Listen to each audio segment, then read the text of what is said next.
YouTuber ini mampu menjana $300,000 sebulan. Mesti ramai yang tak kenal dengan YouTuber ini.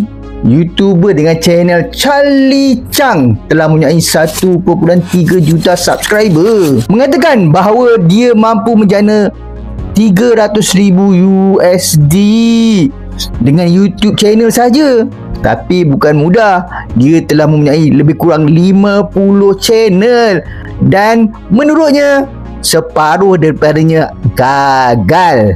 Chang telah bermula dengan channel YouTube-nya pada tahun 2008 lagi. Telah menukar niche kepada kewangan peribadi dan perniagaan pada tahun 2017 dan 2018. Perubahan ini telah membantunya meningkatkan channel-channelnya sehingga mampu menjadikan perniagaan 7 angka. Chang banyak membuat channel-channel berkaitan pendidikan dan mensasarkan video evergreen berbanding video viral. Dia juga tidak bergantung semata-mata pada Google AdSense.